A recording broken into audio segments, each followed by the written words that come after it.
Good morning, good afternoon, and good evening, folks. Welcome to another episode of the Marketing Your Practice podcast, the podcast where I have the pleasure of simplifying the marketing and the mindset necessary so chiropractors can make more money, can have more impact, and can bring a whole bunch more enjoyment into their lives and their practice too. In today's episode, I'm talking with life coach Carrie Marshall. Now, Carrie is very quickly become perhaps my favorite person of 2021. I met Carrie right back early on this year, where she was my chief instructor as I was certifying to become a life coach. Yes, I'm a life coach now. So if your life needs coaching, I can help you with it. We'll talk more about that in coming episodes. I've learned some really wonderful things. It's helped me a lot. And personally, not only has it been super valuable, but with the people that I work with, I now feel like I have a whole bunch more tools to help people do way more ace things. Now, when Carrie is not working to certify life coaches, what she does is she works with extraordinary people and helps them to set and achieve enormous goals. So that's her niche that she works with, and she's brilliant at it. In today's episode, we talk a lot about goal setting, why we struggle with it. I've struggled with it a lot, and I've failed a lot. And the issue wasn't so much that I failed with goal setting. The issue was that after the failure, I didn't keep on going. So we talk about why this is also. We talked about some of the underlying beliefs, the very foundation. We can get a little bit obsessed about taking actions. What actions have I got to take? And/or we can get obsessed about how. So maybe you've got a big goal that you want to have $1 million practice or a multi-million-dollar practice, but there's part of your brain that goes, I don't know how to do that. That can stop you. The how is really not all that important. We talk about that inside this episode. So, who's this episode for? If you know that there's something big inside you that wants to come out and you've tried having it come out in the past, but you've failed and you're a little bit scared, then today's episode is for you. If you've set goals beforehand but failed with them, then it will help to clean some of that up as well. Or if you're excited about this whole goal setting thing and you just want to kind of turbocharge everything, then you're going to love today's episode. I'm obsessed with Carrie. I think she's the best, and I think you're going to love this show. Let's go chat with Carrie. Welcome to the Marketing Your Practice podcast, where we guide natural health and wellness experts through the pitfalls of marketing. Each episode, you'll learn simple, effective, easily actionable, and heart-centered marketing strategies. And here's your host, Angus Pyke. Carrie Marshall, welcome to the Marketing Your Practice podcast. How are you, my friend? I'm doing so well. I'm so excited to be here with you and be able to catch up and just chat about all things, goals and what's going on. Now, there's lots that I have admired about you since I met you, but it elevated to another level recently. You have a Hummer. I just bought my very first Hummer. And I'll tell you, it's a funny story. I remember the Hummer was the very first car that I was gaga over. I mean, I remember as a 14-year-old kid seeing a 93 Hummer pull up and go past us. And I said, what is that? It was a combination of a car and a tank. And my brother said, that's a Hummer. And I just thought to myself, I've got to have it. And then, of course, you're 14, life goes on, but yes. It kept coming up. And and so just recently, my husband and I, we were just, doing one of those days that we just dream. And he said to me, I've always wanted a Hummer. And it was like an instant flashback to being 14. And I was like, yeah, let's do that. So it's been so fun. It is a 93 H1 Hummer. Military grade, white. It's gorgeous, but it is a ton of fun. I mean, it goes over. I'm in Utah, so I'm in the United States, and out here we have red rocks. So Zions, things like that. And what you don't know is that you can take those cars on anything. So that's what we've been doing, is taking it out into the mountains, trying to find a rock that we can't get it up. And so far we haven't found one. So it's been really fun. Now, is it true, because you mentioned also that you once kind of dated a guy even just so you could kind of sit in his Hummer? I did. Yeah. My friend called me and said, I have a guy that's, in my apartment building. This was in college. He drives a Hummer. Would you go out on that? And I was like, I didn't even need to know anything else. I was like, yes. Blind date. I asked him, can you bring the Hummer? He did. He was a very nice guy, but, I dated him for his Hummer and got him to. First time I got to drive it was on that date. And once I did that, I just fell more in love with that car. Yeah. Today, I want to chat with you about dreams and goals. Should we have them? Should we? I've often had a love-hate relationship with this because I have not achieved more goals than I have achieved by a long way. And some of that, I'm interested to have a conversation in around that with you as we go on. And so sometimes I'm like, to and fro. But at the moment, I'm working a lot with my community influencer members.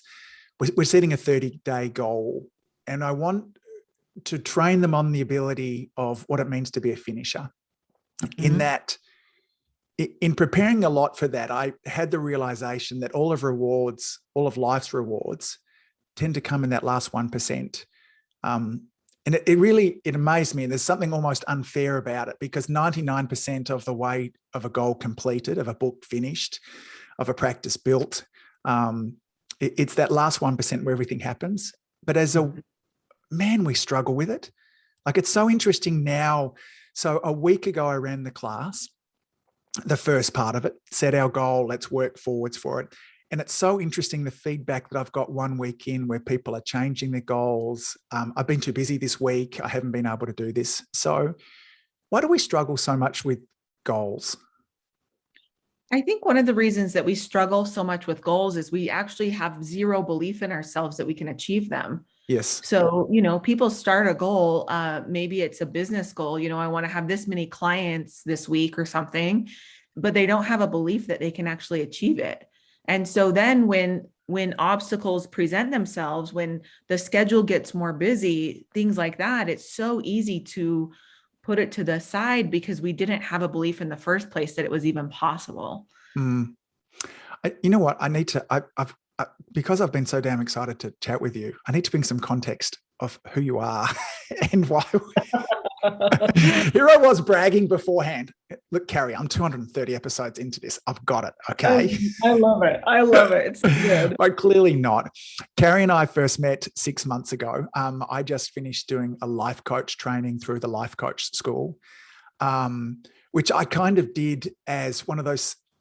I started coaching chiropractors because I wanted to help them grow their practices. And I thought I would just tell them all the things to do. And then I realized that there were people there as well. And yes. I told them the things to do, and they didn't do them. And I couldn't work out why. And I went, this is not what it was. I was meant to just tell you the stuff and you would do it and you'd come back and you'd get great results and we would hug and cheer.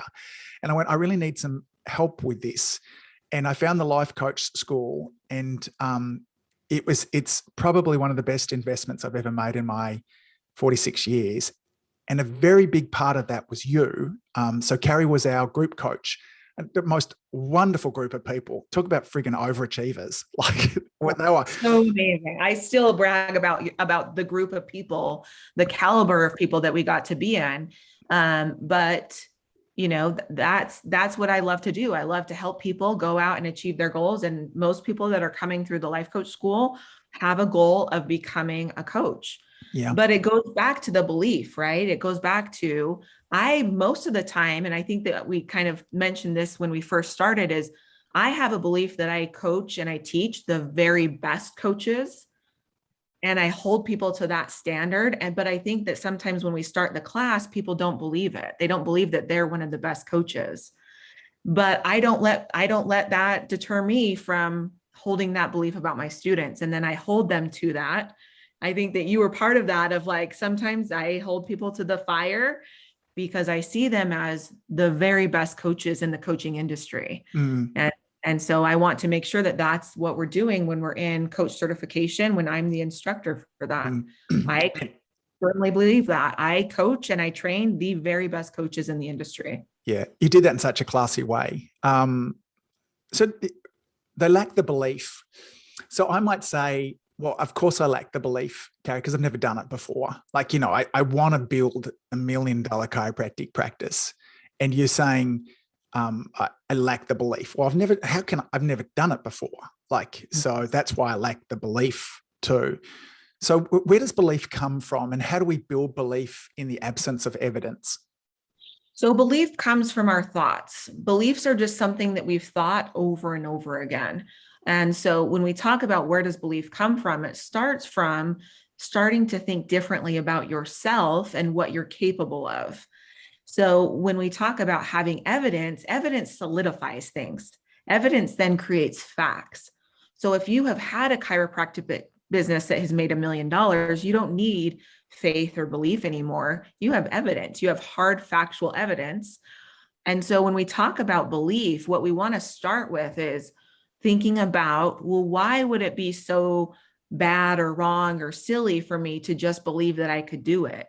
Yes. And most of the time as adults, that's where we get stuck, is we don't want to be in dreamland. I hear that a lot, oh, I don't want to be in with unicorns and all of that.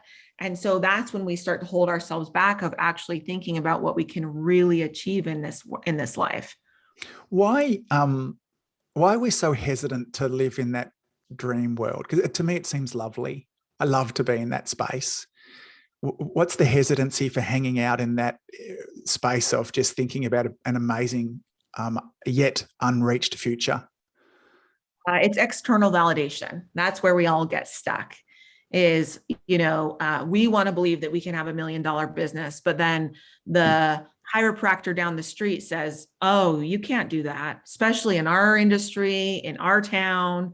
And so there's no external validation. We want to be part of people. We want to have acceptance from other people. And so external validation, when we want that so much, then we start to drop dreams, we start to drop beliefs, we start to tell ourselves that we need to play and basically essentially like color within the lines.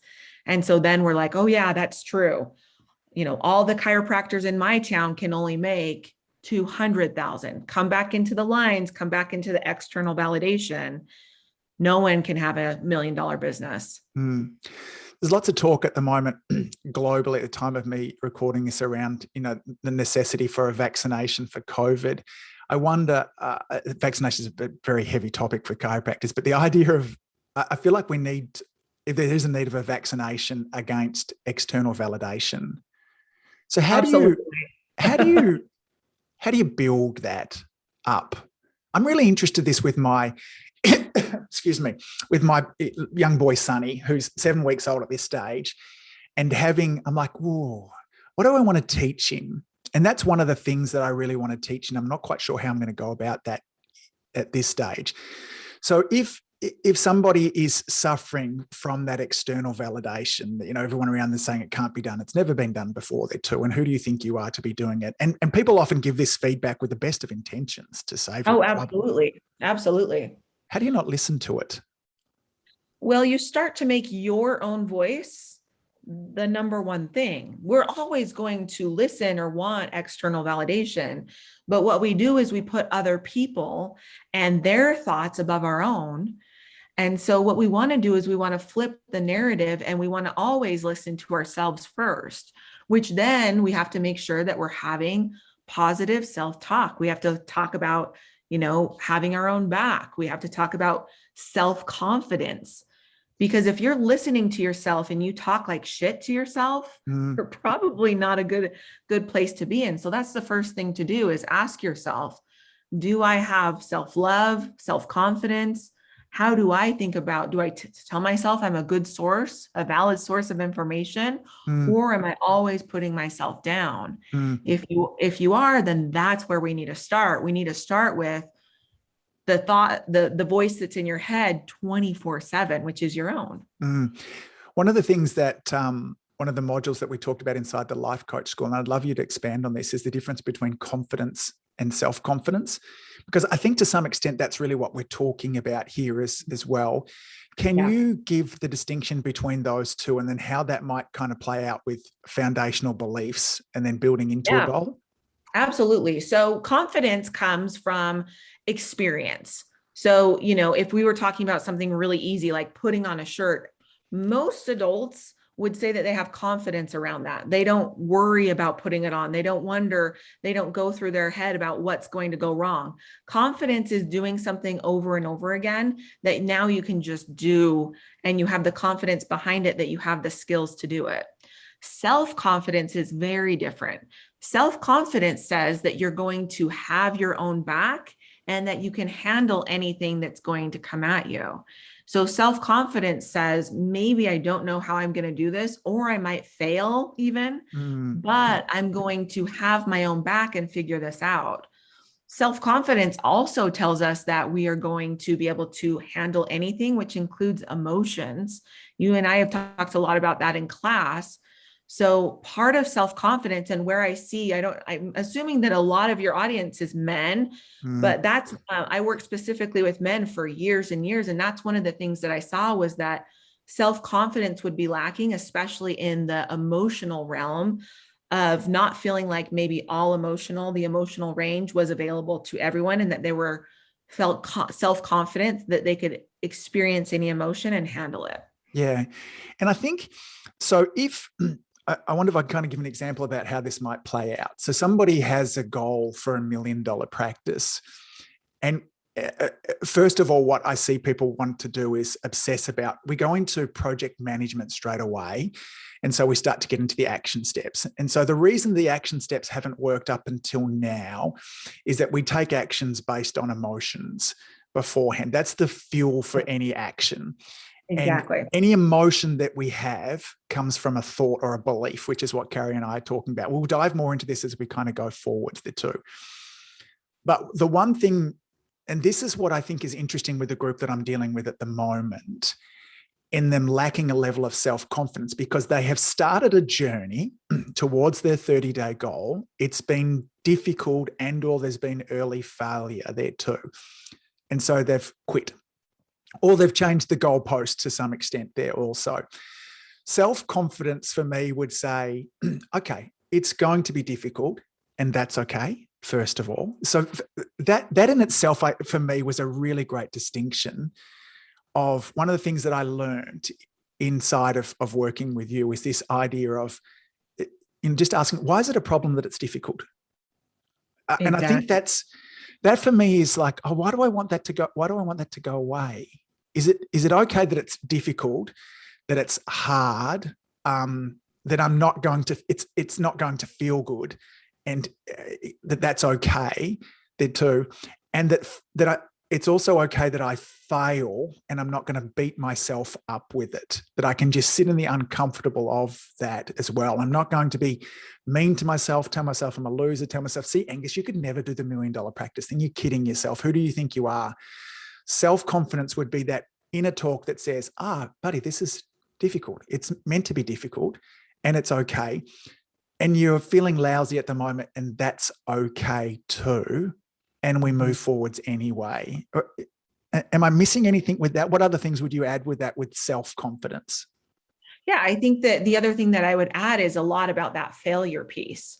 That's what, as adults, that we, for some reason, have told ourselves that we can't do anymore, is fail. And so that's when people start to adjust the goal, or they drop the goal because they've either had a small failure, or they're very, very concerned about the failure.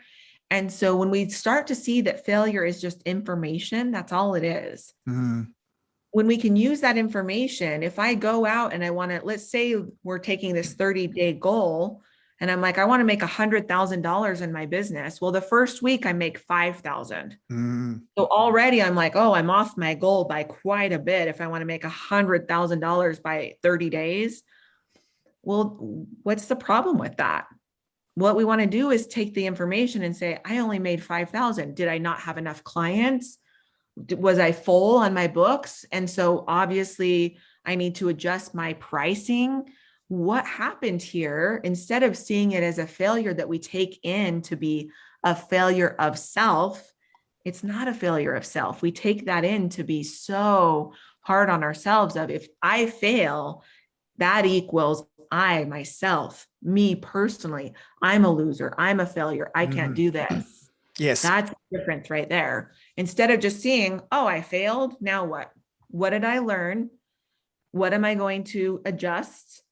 How can I process through the emotion that I'm experiencing right now? And then how am I going to move forward? In thinking a lot about this personally with the goals that I have as well, I've kind of really thought deeply around, what does it mean when I fail? And the default for me is some version of shame, of I'm not enough. That's it. It's some version of I'm not enough. And then what's interesting, and where I've had to go with that, because that's the thing that I want to feel least. like in terms of the emotion I want to keep away from more than any is that motherfucker shame. Like I feel it right just in underneath my sternum, above my tummy there.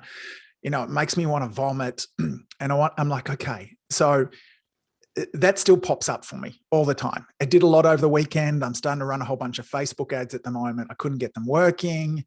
And I'm like, see, dude, you're a loser. Like, look at you. Who do you think you are doing this kind of stuff? And I'm like, okay, stay in it.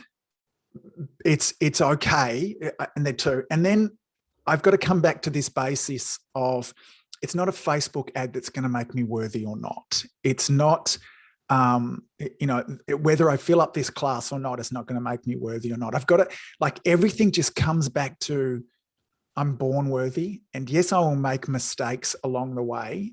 And I could try and tell myself that I will never hurt somebody, but sometimes I do accidentally. It's not who I am. They're two. And I believe that I'm forgivable as a human being, that this is the work for me at the moment, that I'm going right back to those basics, that is in some extent helping me, not to say it's really helping with my self-confidence. It's really important work for me. And I think I'm not alone in that. And your opinion here, because you work with people in helping them achieve really big things there too. This is why just starting with the action plan and project managing things is perhaps a few too many steps down the path. Yeah. Mm-hmm. Well, and that's why, it seems like you said, we all want the action line. Everyone wants to know what to do, but so few people are actually tapped into the driving force. And most people are taking action from fear. Most people are taking action from not really knowing themselves, running away from shame, these types of things. So then when shame comes up, the Facebook ad didn't go well, or we get confused, or it's hard, and shame starts to hit at our door, then it's so easy to drop, because shame feels like shit. It does not feel great. But it's because people are tying who they are, their worthiness, to achievement, that then when they start to not achieve, they would much rather go and hide, drop the goal, adjust the goal, instead of telling yourself the goal is not who you are, whether you do it or not. And I'll tell you, even from the standpoint, I've had a client that hit a really big goal. He made a ton of money. He sold his business, negotiated for more than he was going to get. And at the end of it, we were coaching through the whole thing. At the end of it, he goes, well, shit, Carrie. And I said, what? And he goes, I'm still the same guy. I thought that millions and millions of dollars was going to make me feel, and then he listed, make me feel accomplished, make me feel younger even, right? But then he got there and he was like, shit, I have all of this money and I'm still the same person. And I said, and guess what? You would have been the same person if you would have failed completely. If your business would have flopped, you would have been the same person. And so that's what we're trying to tell you, is that it's goals. When we can just see, we go after goals to be able to see who we are, but we're not tied. Who we are is not tied to the goal, whether it's successful or fails. How do you, because there's that temptation to want to push for a goal and the achievement of a goal to validate that. So let's just say that, all right, I don't want to do that. I want to fill up my cup before I go about doing that.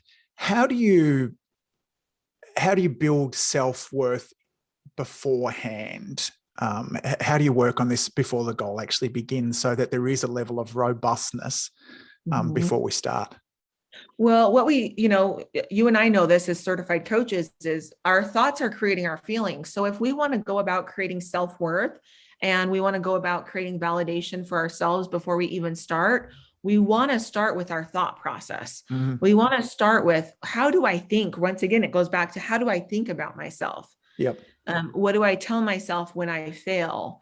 That was a big thing for me as well, is like failure around money equaled ton of shame. And so I had to go in and do my own work around money and shame. Like, why is money created shame? Why do I tie those two things together? When I started to work on my thoughts about self-worth, and that my worth was tied to, not money at all, that was really beneficial. So start with your thoughts. Start with your beliefs about yourself. What do you tell yourself right now? We need a base level.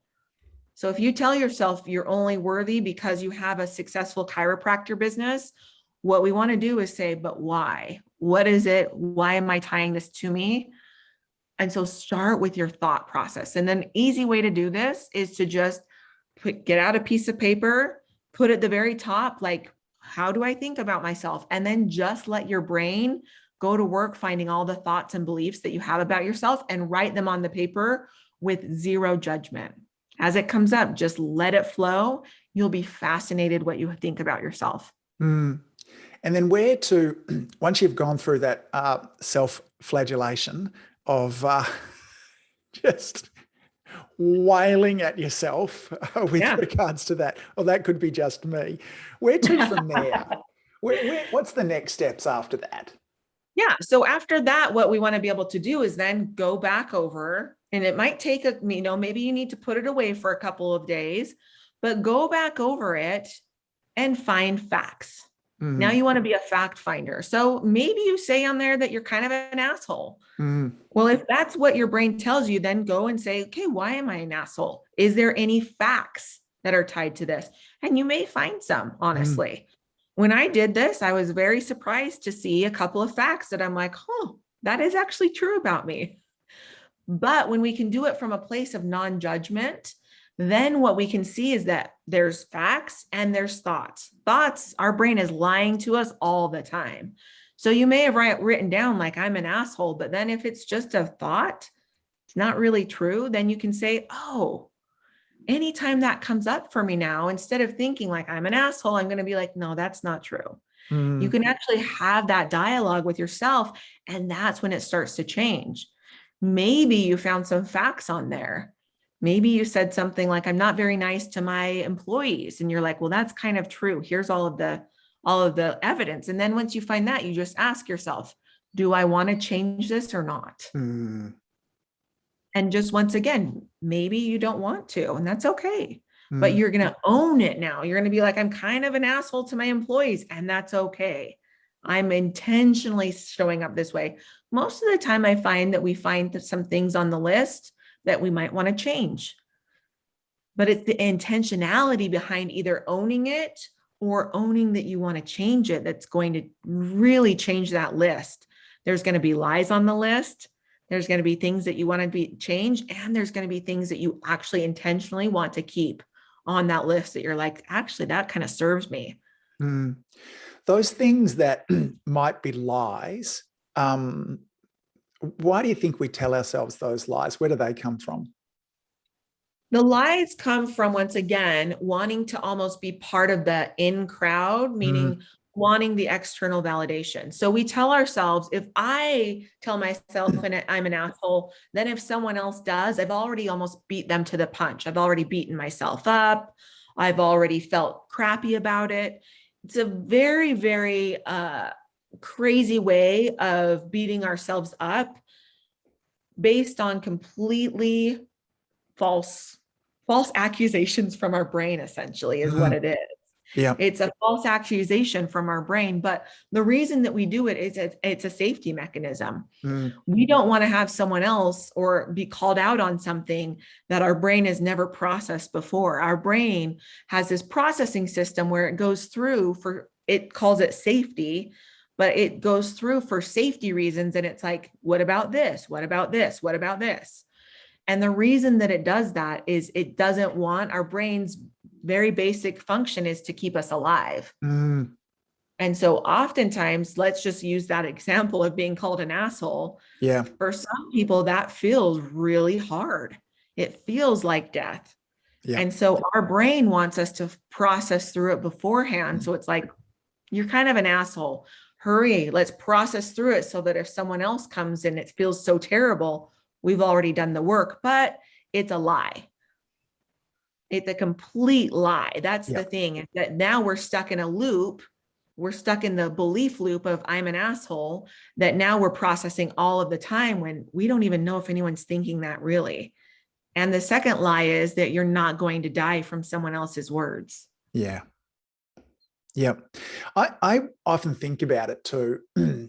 from an evolutionary point of view, you know, our environment has changed an enormous amount, but our central nervous system hasn't. I think back of the days that when we were in a very small tribe, 30 to 50 people, failure might have been catastrophic. If I did something different in those days, the group might have looked at me and went, Angus is different. I'm not sure having him as a part of our tribe is a good thing because he could break things down. Let's kick him out. And being kicked out of the tribe in those days meant that I was going to struggle for security, for shelter, and for food. And so that was like life-threatening. Where nowadays, when we look at things, for most people, security, shelter, and food is nailed. Like whether somebody likes me, leaves a stinky comment on a Facebook post, I'm still going to be able to go down to the supermarket and get my food. There'll still be a roof over my head here. The important people will still love me. And so I've got in the habit of really speaking to that voice inside of me, like in a really loving way. Sometimes I will talk to it like it's a 2-year-old or a 4-year-old. And I'm like, it's okay, buddy. We got it. And then sometimes I will talk to it like, like it's my best friend. Like, thank you so much for looking out for me. We got this. We got food. We got shelter. Everything will be okay. And if we muck this up, I promise. And it sounds it's so basic the way that I do it. To me, but I have to just remind myself that, it's all okay there. And that's what really helps me kind of move forwards, from there. And I just, as our listeners are listening to this too, I want to bring some context because we're talking about, to some extent, setting really big, lofty goals and why we don't get them. And no one talks about this because sometimes it can get a bit woo-woo, let's sit and imagine it, all those kind of things there too. But if we don't do this foundational work at the beginning, because the one thing that I can, so far, with all the goals that I've set and all the people that I've worked with, is that you will fail or there'll be hurdles along the way. And if there's not a substructure underneath there that allows you to be okay with this, we never get to the magnificence. And, I think we'll talk about actions and checking in and all that kind of stuff as we move forward there too. But it's this groundwork for me at the beginning that has been most important. Is that what you see with your clients as well? I think so, and the one thing that I want to mention is that going through this process with my clients, I am the one that helps people go after big goals. What I see that they don't is and I was just talking to my husband about this, there's a process right in the middle, which I call hell. It is going to the depths of your own soul and looking at who you are when you have failed so often. And I help people with goals over a long period of time, a year to 2 years. And it's always about 6 to 9 months in that we hit hell. I can see it. But it's interesting because what you're saying is, when people go after these goals, like how is this processing for them? And when they don't have the foundational work done, they will live in hell from then on. They quit. They tell themselves they can't do it. And then all they see is a broken person. And I tell clients, I don't want to ever leave you in hell. So that's why we talk about doing foundational work when we're going after goals, is you need a foundation so that when you get to hell, whatever your hell is, which is where you basically are looking at yourself in failure, you've had failure after failure. Do I rise from it? Do I work on my own beliefs about myself? Do I have my own back? That is what gets you out of it. And so even right now, we're in October right now. So I've been working with some of my clients since January. Most of them are through hell. And I'll tell you what's on the other side of it. Fucking magic. They're coming to me, they've had these big goals and this whole year, some of them haven't hit it. Now we're in Q4 and magic is happening. They're getting what they want. They're coming up and saying that the woo is happening, some of them, but it's the foundation. They built on a foundation. They rocked that foundation to its core and it stayed strong because they worked on their mindset. They worked on showing up vulnerable with coaching, having another person witness when you're in shame and grief and all of the things is so powerful. And so to be able to be witness to that now on the other side of it, they're like, let's go. Mm. I just had a client she made a paper chain of all of the clients that she wanted. And she just sent a picture to me and said, my paper chain wasn't big enough. She's like, this whole year I've been looking at that chain thinking like, this is impossible. It's never going to happen. And she's like, now I'm in October. All of the chains are broken off. I have all of the clients that I've ever wanted. And it wasn't big enough because now I have a wait list. Mm. Happened because of the foundation, right? It happened because she was willing to do the work on herself and not just get stuck in the Facebook ads and the courses and, just stuck in the action line. Yes. So let's talk a little bit about the actions, because once the foundation is there, the other thing that that has really become more aware for me of recent is the need to not know all of the hows. And I have this metaphor that I really love that, here in Australia, I could drive from one side of Australia to the other, and I might decide that I'm going to do it all at nighttime because that's the way I like to drive. And even vaguely knowing the direction I could do that with my headlights on and only see 30 meters ahead of me. Like that's all I need to see. Maybe I put my high beams on and it goes 100 meters or whatever it is. I think you kind of get the metaphor there too, is that I'm realizing that for me to get to my goals, I don't, that back to that 100%, I don't need to know what happens at 95 to 100 because I'm not there yet. But most of us know, I did a little interesting thing with the group the other day. We said, okay, let's just pick something wild. Like you wanted to be an astronaut. Okay. So most of us go, I've got no idea how to be an astronaut. I go, but what would be the first steps? Like in between us, we were able to list out the first steps to an astronaut. I go, great. You would do those. And then we're now like 1%. Once you've done those, what would become apparent is the 1 to 2% there as well. Can you talk a little bit about that and what your experience is working with people and the obsession of the how? Yeah, everyone wants to have the whole map. Everyone wants to know if we're going back to the metaphor, everyone wants to know the pit stops. They want to know if they're going to get a flat tire. They're going to want to know the exact things that they're going to see. But also, once again, having the experience that I have had, I'll tell you, the how is going to be different than what you think it is. Mm-hmm. And so when we talk about, I love that metaphor that you gave of the headlights and how far out, when we can stick with the 1 to 2%, you'll actually move faster than trying to get the entire 100% of all of the hows. Because what it does is it gives your brain actionable steps that are bite-sized that then you can go out and actually do. Just like the astronaut example, if you tell a group of people, okay, we all need to become astronauts, most of them are going to get stuck spinning in how to do it. Mm-hmm. Because they want to know what they're going to be wearing and who to talk to and what shuttle they're going to be on, instead of go and Google this, go do this. Those are actionable small steps, but it's the small steps that our brain can actually wrap around instead of this big, big thing. And like I said, most of the time when people try and map out the entire thing, they're wrong. They can't see it all. There's so many different things that are going to be happening, obstacles, options that they don't even know about. And so when we talk about it, we want to get an elevation view, meaning that we want to get the 40,000 foot view of the goal, but then we've got to get way down to the 10 elevation view to be able to say, okay, what are the small steps that I need to take today? And when you're working with somebody, how detailed do you get in those steps there? So, okay, look, I've got my goal. It's my $1 million practice. We've done the self-worth. Why do you want this? What's going to come up? All that kind of stuff there. All right, now it's time for us to start to lay out what the next steps are. What are some of the practicalities of how you go about that with a client? So we like to do it. I like to do it a couple ways. Number one is we break it down to actionable steps for the quarter. So what are you going to do this quarter? And then we break it down to the month. There's 3 months. What are you doing each of those 3 months? And then it goes into your calendar week by week. The other thing that we do is we set it within that quarter. We say that you have to have at least something that I call one epic fail, meaning that it's a big, big action item that you have to do in a 3-month period of time.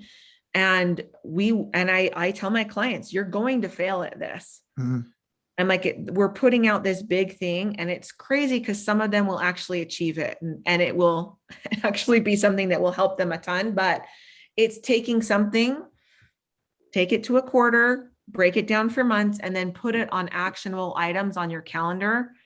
And instead of, 5 clients this week or something, I want you to think about, really though, what do I need to do for those 5 clients? Do I need to get them on the books? Break it down small pieces so that you and your team can then go and figure out how to make that happen. Why the epic fail? Why is that something that you would encourage and put people into those circumstances? I want people to see that they're not going to die from it. I want them to see that they can actually achieve a lot more than they think. Like I said, I had one of my clients that her epic fail was to try and get someone it's like a big influencer, into on her program. And she's like, it'll never happen. I don't even know how to get her number. And I'm like, that's your epic fail. Go and do that. Well, sure enough, she did it. But she achieved it. And she's like, how did I do that? But that made it seem like everything was possible for her. The other thing is, once again, sometimes they actually fail miserably at it. But when we're going through the failure, we have so many learning moments. You can learn so much by going after $1 million chiropractic business. Yeah. You might have, a file system that's made for a $200,000. Well, going after a big goal, you're going to see that there's this big gap that you were like, I didn't realize $1 million practice would look like this. Interesting. My dad is a dentist, and dental and chiropractor are very similar. And I remember somebody telling him, you could never make $1 million in a 2-chair practice. And he was like, watch me. But then throughout the whole process, it was interesting to see that he had to hire more staff. He had to be really careful about, if you're only having 2 chairs, then how are you going to do this? So it was interesting, even as a child, to watch my dad create this $1 million dental practice by doing small things. But as he thought about $1 million practice, he would see holes. He would see holes in how the business was running and think, oh, $1 million practice would do this. Yeah. And that's why we go after those epic fails, because you're going to start to see holes in where you're at versus where your future is. And you're also going to learn so much through that. Yeah, got it. So gang, I was just thinking about what a gift an epic fail is when it's built upon self-confidence. So remember, you fail and then you don't beat yourself up. And this is not, I think, so it doesn't mean that it's not going to suck. And it doesn't mean that you're not going to feel shame. It doesn't mean that you're not going to feel any of those negative emotions, but you're just not going to make them any worse than what they are. Is that your take on it? Yeah, you're going to have your own back through the whole process. So that's when self-confidence is tied to self-love, which is, yeah, I'm going to feel shitty. It doesn't feel good to fail. It doesn't feel good to feel shame, but when we can have self-love behind that, it means, yeah, I'm going to feel shame and love myself. I'm going to tell myself that I'm even capable of feeling shame and not quitting because of it or hiding from it. Yeah. And this is this obsession. One of the things that we went through in terms of fueling the goal is I said, what kind of emotions are you going to need to drive this? And it was interesting because people say, I want purpose and passion and energy and enthusiasm. Motivation. Yes. Yeah, I've heard all of those. Yes, for sure. So I'm like, they're all fantastic and they all feel fantastic. They're great, wonderful feeling emotions there too. But I invite them, I go, there are some emotions I think you're going to need that are not going to feel so good. And they're like, what? Yeah. Yeah. But even courage, discipline, because I would contend that courage never feels good. Like if courage feels good, that's not courage. You're feeling confidence. I mean, I think it was Dan Sullivan that talks a lot about this stuff there too. Discipline doesn't feel good, or it's not discipline there too. Mm-hmm. But these are things that will be, when you don't want to get up and do it, when you don't want to make that video, when you don't want to make that phone call there too, this is where you'll want to call on discipline and courage and commitment. And this obsession that we have in the world of, which is really 6-minute abs. Like it's everything is here's how you can, it's Angus, show me how to get to my goal and not feel terrible along the way. And I'm like, I've got something better for you. I'll show you how you can get to your goal and feel terrible along the way, but be okay with it. Like that, I think is fucking extraordinary. Like, I think that's possibly one of the biggest ideas that I know at the moment is that idea of let's not, there was a period in my life where I was trying to remove fear from my life. And I was bungee jumping and doing all these kind of things. And then I realized, it's not to get rid of fear. It's just to be okay with it and be able to move forwards anyway. And I'm seeing this in new levels now. It's not to get rid of shame. It's to just be okay with it, to bathe in it to some extent also. Are those kind of emotions, do we want to get rid of them? No. The biggest lie that we've ever told each other in society is that there are emotions that are bad. You see it, and you see it a lot with men versus women, or how you identify yourself. Oh, men are not allowed to feel these emotions. Women are not allowed to feel these emotions. And what we've done is we've actually stifled the next level of intelligence, which is emotional intelligence. We've done so much work on our brain intelligence and being smart and all of these things, but what we haven't done is hit the next level of development, which is emotional intelligence, which is I'm available for all emotion and I can process every single emotion, knowing that that is what my body is actually created for. I always tell my clients that the next level of their superpower is unlocking emotions. So if you know that there are emotions that you don't allow yourself to have for whatever reason, I want to encourage you to look at why. Why do I not allow myself to unlock emotional intelligence? Because that really is the next level of evolution for us as humans. It's to not stifle emotions, but to allow ourselves and others to have emotion and process emotion, and know that that's not a bad thing or a negative thing or anything. You take something like anger and people are so afraid of it. It's not anger. It's the reaction to anger. Processing anger is an amazing thing. Processing anger is a fuel that can drive action. But most people see anger and they say, oh, we can't have an angry society. We can't have an angry person because that equals this. It's not true. It's most of the time people are reacting to an emotion or pushing it down and not processing it. This was, quite a theme for me throughout our teaching, this idea, because I've spent certainly the last 15 years really working on a skill of being able to reframe emotions. So we go back to those failed Facebook ads. It would come up. I would immediately see the silver lining in it, and I would move straight into that, and off I would go. I would have some, if I go through my divorce, for instance, and I would look at what's positive about all of that too. And so I would never stay in it for any length of time. And now, particularly over this last 3 or 4 months, it's very new for me to go, okay, let me just stay in it. Let me just feel it. And I come and sit in my room just kind of over there, and I sit in my chair there, and I just try and dial it up, like feel it more. What does it feel like? And it's interesting because about the most I can really wallow in it is about 10 minutes, and then it disappears, which is quite interesting for me there too.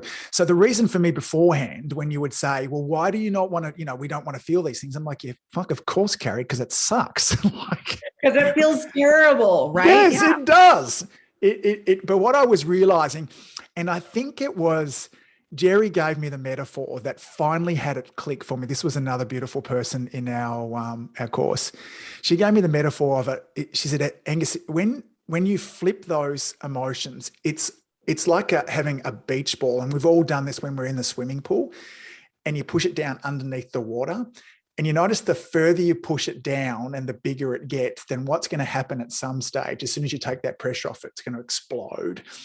And I realized that's what it's like when you talk about kind of anger. When we that beach ball coming up is the response to anger. And that's when someone goes crazy and road rage. That's when somebody does terrible things.